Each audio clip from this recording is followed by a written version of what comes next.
Hi, I'm Kim Santini, and welcome to this episode of Art So Journaling. It's the last week of the year, if you're watching this in real time.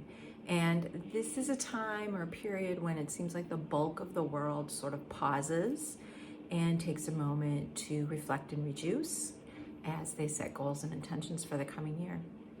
I've created a journaling lesson that allows you just that, the opportunity to reflect and settle into the metamorphosis that is about to happen as we become a better version of ourselves. So grab your journaling supplies and settle in, and let's journal together. All right, so let's take a look at some of the materials we're going to use. Now, today I am going to be stitching in my journal.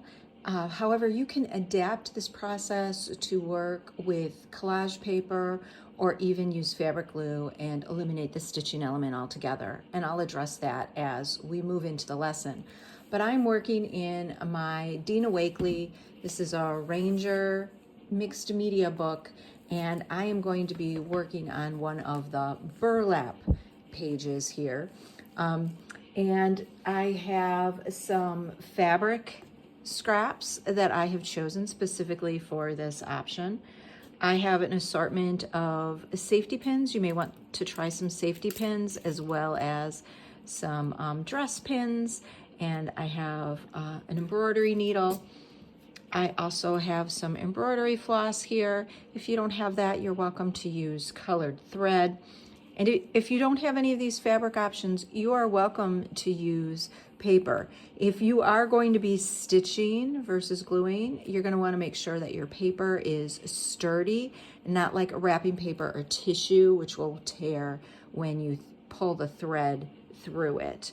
The other thing that I have are a couple of butterfly stencils.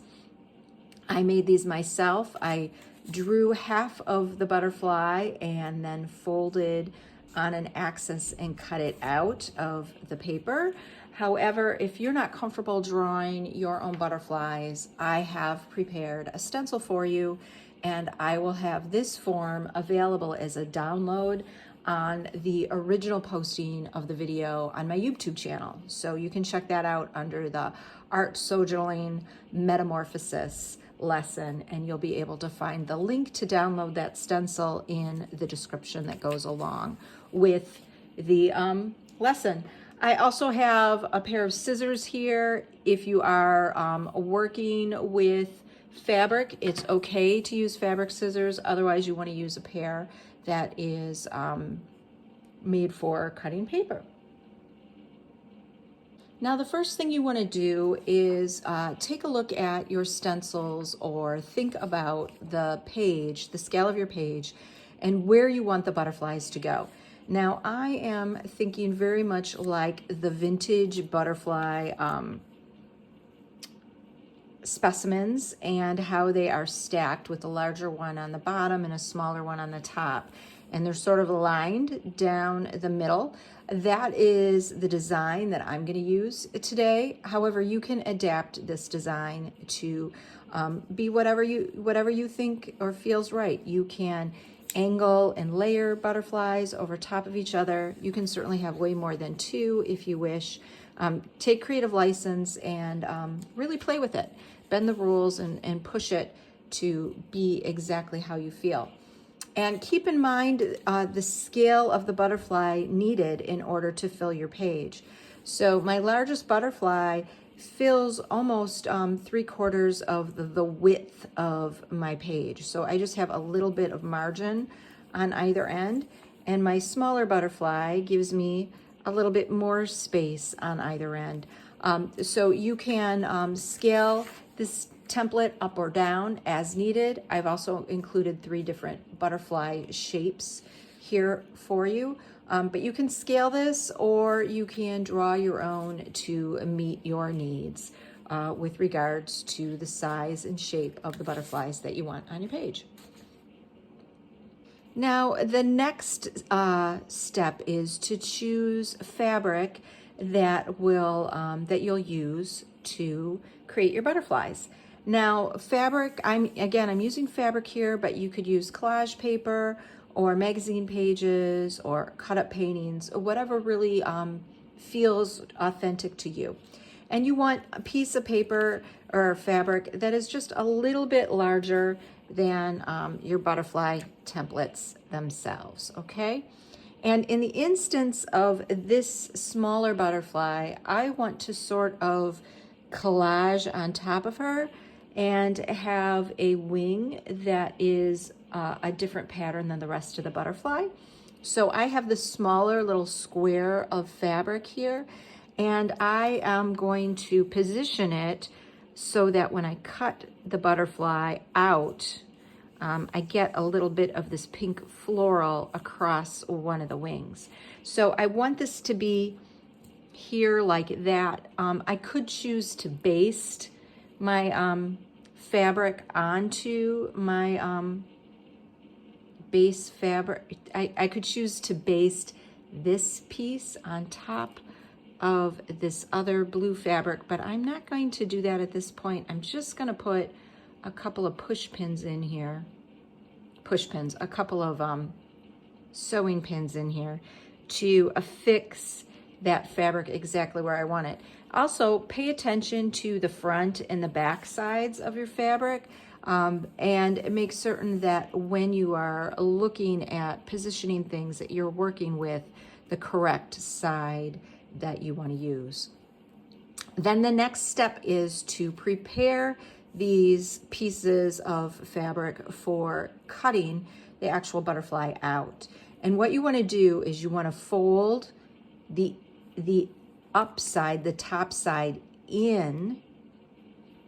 You want to fold that in, and you just want to create a little crease here. You don't have to press it with an iron or anything like that, but you want to fold that crease so that the top side of your fabric is nestled inside your pattern or your little packet here. And then you're going to take your butterfly template and you're going to fold this in half symmetrically along that middle line. And this is an important part. You want to align this middle fold with the fold of your fabric itself.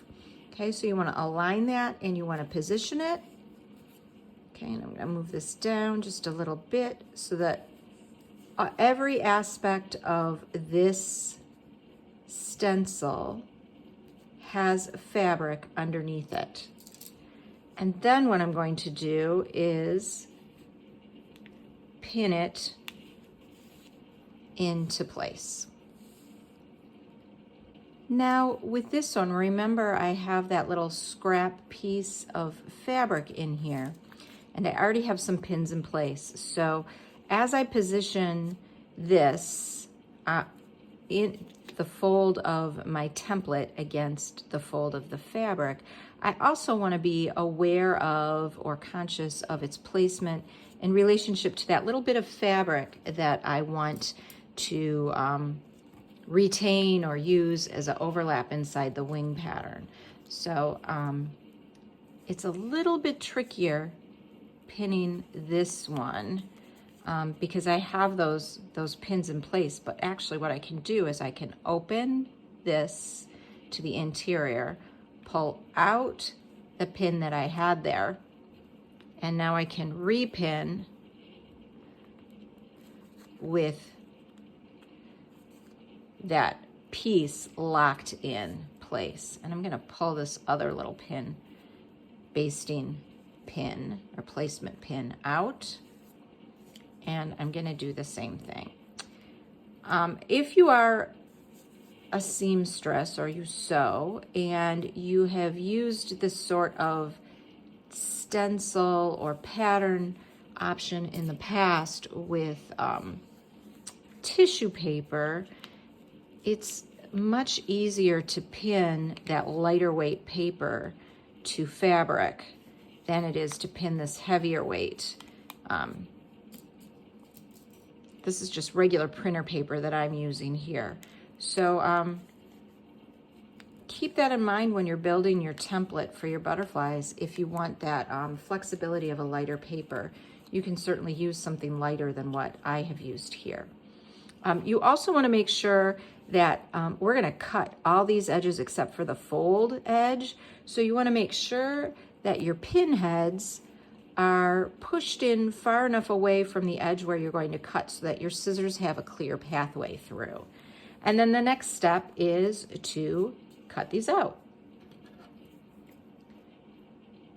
Now these are not fabric scissors, so I'm gonna hack a little bit to get my way through. I'm also, not keeping or making any seam allowances. This isn't an heirloom quilt that I am making. It's a journal page. And as such, I am just going to enjoy the process and not stress on having to master any sort of sewing technique. But you can always embrace that. If that's something already in your wheelhouse, by all means, utilize it. These lessons are just starting points. They are not meant to be followed religiously. They're just meant to inspire. And what I love to experience with regards to these is, trying to figure out how to cut this in a right-handed way. What I love to see that happens with these journaling lessons is I provide the same prompts and lesson to everyone, but all of our actual pages, they come out so differently. They completely reflect who we are as individuals. And that is just one of the most beautiful processes, is getting to see how different all of our voices are, even if we all start from the same place.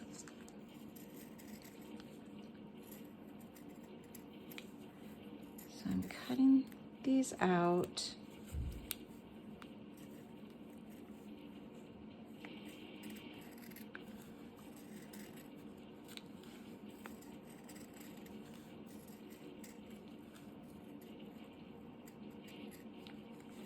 If you happen to not have scrap fabric around, you can always cut something out of an old shirt or rag. Go to a thrift store and find a textile item that you particularly like the pattern of and use that. You don't necessarily have to go to a fabric store and purchase something outright. Another way to approach this lesson is if you work on canvas and you have some old paintings that you maybe no longer like, those are great candidates for cutting up and reusing in journaling pages. Okay, so I have my two butterflies cut out, and now I'm going to remove these pins and take the stencils off of them.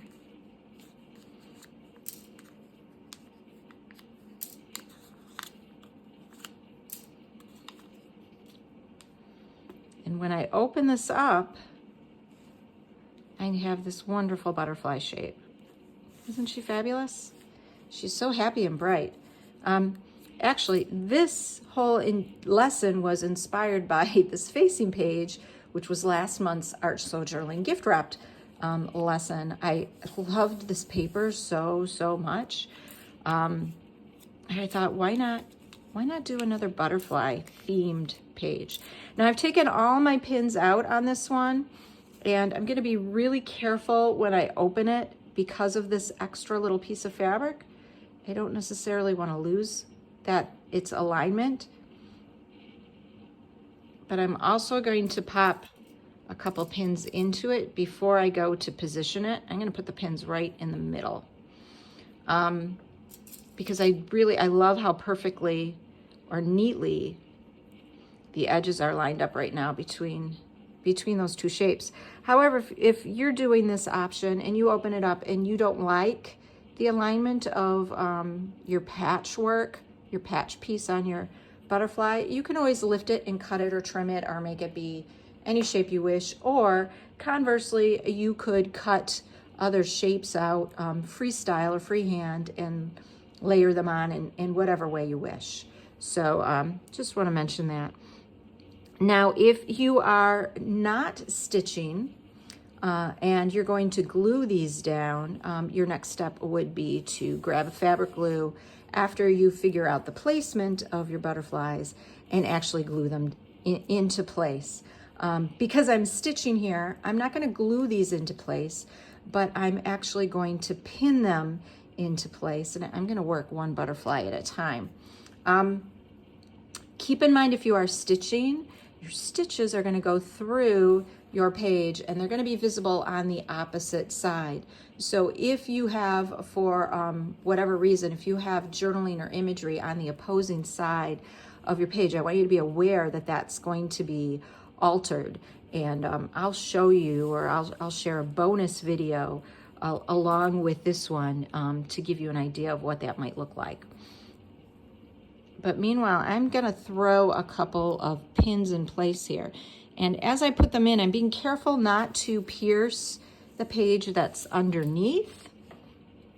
I really just want my pins to go through this burlap and hold this piece of printed fabric in place. And I don't need a whole lot of pins, but I really just want this fabric to lie flat and stay in place as I begin to stitch it on. Now I'm going to be hand stitching, so I don't have to worry about a machine foot or anything metal that the sewing machine might encounter as she goes across the page. But you could always machine stitch if that was something you wanted to do. And if so, you want to be careful where you put your pins, or be aware of where you put your pins. So as you move the page or your fabric through that process, that you don't break your needle, your machine needle. So I'm gonna, now that I have this in place, I'm gonna pin it down. And I'm just gonna put a couple pins here. Doing this one by feel. Yeah. And I'm gonna remove this basting pin, and I'm gonna actually let it do double duty. It's gonna hold that piece of fabric in place, but it's also gonna attach the butterfly down. I'm gonna do the same with this one up here. And I think I might put one more in place.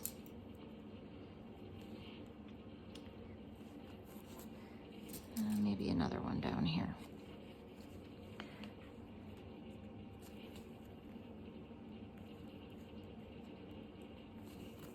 All right, so one final look, make sure that everything is aligned the way you'd like it to be, because once you start to stitch, there really is no rearranging without having to tear all those stitches out. Now, to begin stitching, what I am going to use as my stitch sort of prototype is this kantha stitch. You may also have heard it pronounced kantha.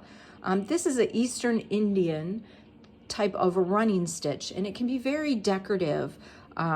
It's very, very simple. It's just a singular line, almost like a dotted line that you're creating with thread, and they're not evenly lined up. So the stitches themselves create this wonderful little series of dashes. And then when you change the stitch color, you create the sensation that the page is striped. So I have some yellow and some pink embroidery floss, and I am going to create a couple of kantha or kanta stripes on my page. Now, because I am affixing the butterfly to the lower page, I want to make sure that the stripes that I place go over both butterflies. If I just put a stripe over here, it's really not, or a running stitch over here or over here, it's not going to affix these butterflies at all. So really, I want my stitches or my stripes to begin from the middle and sort of go out across the wings, and that's how the butterflies are going to get affixed. So I'm going to start with this yellow, and I'm using embroidery floss, but you can use thread if you wish. I'm using embroidery floss because of the quality of line that I want. If I were to put a piece of thread across this fabric and the burlap versus the embroidery floss, you can tell right away that they give you a different line quality. So I want the thicker line, and I'm gonna go with the embroidery floss. So I'm also going to embrace this sort of edge effect where the thread is left to hang. I really like this fringe, and so therefore when I cut my thread, I'm going to make it just a bit longer than the page itself, and I'm not necessarily going to knot it. If we were doing a typical stitching project, we would want to knot and affix the end or bury the end of the thread in some way. But I do not need to do that, or I don't want to do that if I'm going to allow the thread to extend the full length of the page and off. So I'm threading my needle off camera here, and I've got a little tail of thread on my needle. Let me make it a little bit longer. And now I'm ready to start. Now I'm gonna eyeball this, and because I have such an open weave on my base fabric here, I feel pretty confident that I'm gonna be able to get it straight. I can eyeball it and get it straight across.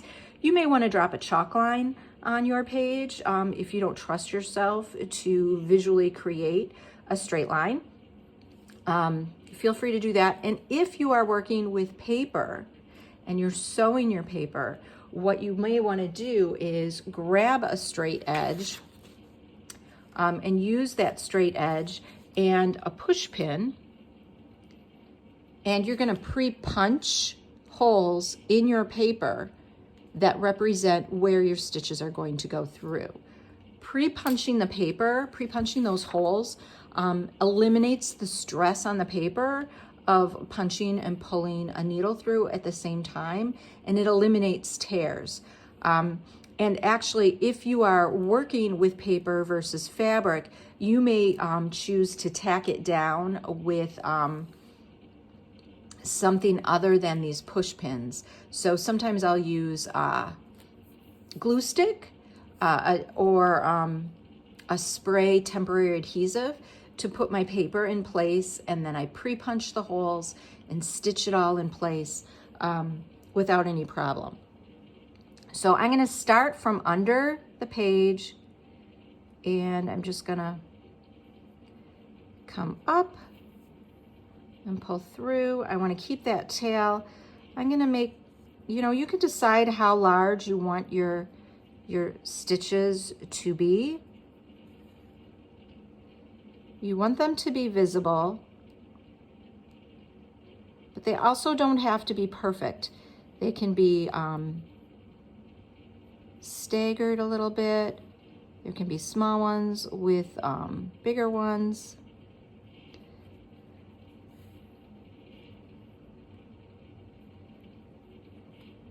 So one of the things I love so much about this particular type of running stitch is that it's not about perfection. It's actually about the stitcher's hand and the sign that a human being made this. It wasn't machine made. And I really love particularly appreciate that aspect of handwork.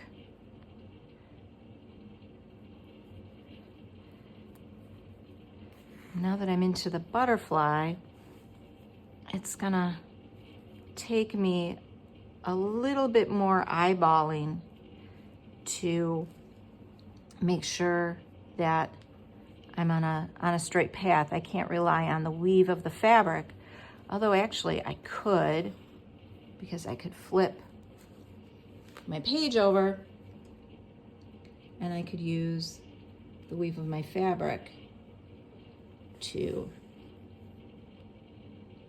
sort of guide me. But that doesn't feel natural to me because I'm right-handed. I want this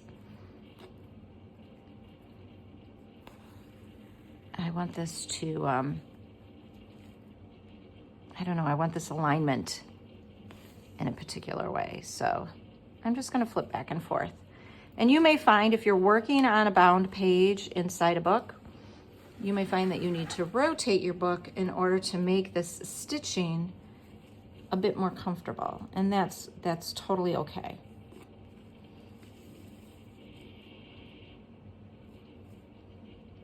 So here you can see I have completed a full stripe of running stitch across the page, relatively close to the center. It's touched both of my butterflies, and I have a tail at either end. Now I'm ready to start my next stripe, and I am going to put that one right to the right of this first one. And as far as placement goes, you know, when I'm looking at my sample here, I can see that if this were my initial row, my second row, the stitches can be smaller in size, and they don't have to line up perfectly. They sort of skip along almost like adjacent footprints might on a pathway. So I am going to keep that in mind, and I am just going to start this row out much like I did the other. Now, one thing that you can do that also helps you to stitch in a straight line is to use your needle like I just did here. I want to be careful not to catch this tail up inside these threads. Let's pull this so that they are similar in length. And this is easier to do when you only have one layer of fabric versus multiples. But I'm rolling the fabric when the needle's underneath. I'm rolling the fabric up towards me. When the needle is on top, I'm sort of tucking and rolling the fabric away from me. And just tucking the needle in and out of the natural weave of the fabric and allowing the length of the needle itself to keep those stitches nice and straight. So this is one way to make the process go a little bit faster. But one thing that I do want to ask you to think about once you get the hang of this, and you're going to fall into sort of a little wonderful meditative rhythm, is, you know, as you're putting these butterflies down, butterflies are pretty remarkable creatures and how they literally change and become something else during the course of their lifetime.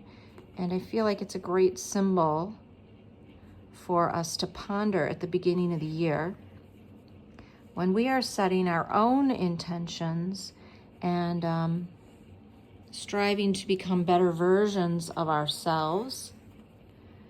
We can look at the model of the butterfly and how she builds a little safe space, a chrysalis to retreat into while she does all this good work on herself.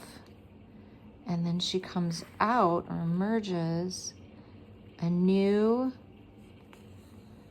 amazing, divine creature. And this is the exact same sort of process that we can use for ourselves.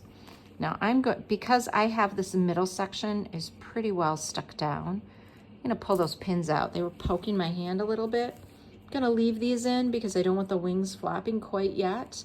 But I'm going to continue to put a few more stripes in this yellow, and then I'll show you how to change colors. Okay, you can see that I've gotten a number of running stitches down on the right side of the page, and I am ready to shift some colors. As I worked on this, originally I had chosen some yellow and some pink for this particular page, but I realized how much or how important I am, or how much I'm enjoying this blue and how it relates to this blue over here. I didn't quite have the same color, but I thought I would introduce a couple of stripes of blue, maybe just off center here, before putting in a wider pink stripe on the far end.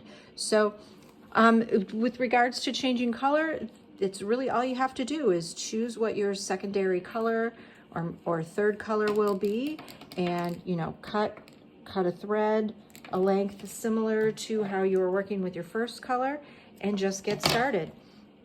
You can choose to lay your colors directly alongside each other, adjacent to each other, and continue this pattern, or you can give a little bit of space and a little bit of visual space or a break in the pattern, and start your color in a new area. Additionally, you could also choose to run your sewing horizontally and have it cross perpendicularly the vertical stripes. All right, so here we are, and clearly I have added some more stripes to the page. The yellow stripe did not extend off the edge of either of the two butterfly wings. The blue stripe was pretty narrow and small and intentionally placed just off center. That means that this butterfly's head is sticking up a little bit, but that doesn't bother me. I put it off center because that just seemed more visually pleasing to me. I didn't want it to completely bisect the page. And then this pink stripe is wider than the yellow one, and it completely attached the remainder of the blue butterfly to the page, but it's left a little bit of this floral one loose. I may continue to add some more pinks to this and attach this one all the way, but I'm going to sleep on it first and see how I feel. And this is a perfect opportunity for me to mention that a journaling page doesn't have to be started and finished in the same setting. You have plenty of opportunity to return to it down the road and add, things that maybe you're thinking about now, like perhaps widening this stripe, or something else that comes up down the road that wasn't even part of the initial concept. So I did take a minute and trim these so that they are similar in length to each other at the top and the bottom. It's up to you at how you wish to do that. You could also embellish these tails if you made them longer. You could add beads, or perhaps make a tassel or do something else with them. It's completely up to you. You could also add embellishments along the way inside the stitches. Just keep in mind that whatever you create is going to add some texture or dimension to the page, and that might make the book a little bit harder to close when you're done. Another thing to think about, I really wish these pink stitches had been a bit darker. They're really close in color and value to the burlap, and they don't stand out as much as the yellow or the blue do, but they do stand out really well up here, and I do like that. So if you want more contrast or greater visibility of your stitching, make sure that the color you choose is different in value and tone from your base, and it'll really stand out better. Stay tuned, and I'm going to show you some other stitching tips for your journaling. I mentioned that when you work on paper, I'm going to apologize right now for this reflection, that when you work on paper, you want to pre-punch the holes that your stitches are going to go through. And this journal is, or this page here, is a perfect example of that. I pre-punched the holes. I drew this heart on, and then I used a push pin and gauged the length of each of my stitches and pre-punched those holes before actually stitching this in a chain stitch using embroidery floss. And I buried my tails on the reverse side because I also was really conscious of the fact that the heart was going to appear on both sides of the paper. Now, some of us don't have the time or the patience for actually stitching, or maybe we just don't have access to the materials. So here is a great alternative to that. You can take a pen, a Sharpie or a paint pen, and you can just draw those stitched marks onto collaged elements. And the patterns that I've used here are reminiscent or patterns from crazy quilting. Here is a simple running stitch that you can see. So if you do a Google search for crazy quilts, you will see all sorts of different types of embroidery stitch patterns that you could recreate with just a simple marker on your page for a similar effect that doesn't impact what's on the reverse of the page. And then here, this page is another example of some stitched elements where I drew patterning on and intended to completely stitch some leaf and vine shapes to correspond with this collaged flower. You can also see that I put some decorative stitching here, and then I also used a blanket stitch around the edge of my page. And this is a great example here. You can see the holes are already punched for the spiral. My thread ended, and so I had to tie it off, but I do still continue to have these holes punched so that I can pick up, finish stitching on this page when I wish. And I have another example to show you of stitching on a page, and this one is actually butterflies. So stitching can be used in so many different ways. And if you know how to embroider, you can basically embroider in paper as well as on fabric in your book. This is another example where I drew the pattern down, I pre-punched my holes, and then stitched it. And in this case, I stitched it with a piece of tulle sort of ratted up or folded unceremoniously, and caught that in the stitching as I worked. And this is laid over top of a watercolor background, and the transparency of the tulle over top of the watercolor marks is really beautiful because the tulle has a little bit of a blue shimmer to it. The butterflies over here were done in an image transfer on some packing tape, and you could Google that if that's a process you're interested in learning, or perhaps it's something that I will include in a future sew journaling lesson. But I just wanted to share with you some of the other ways that you could use stitching inside your book.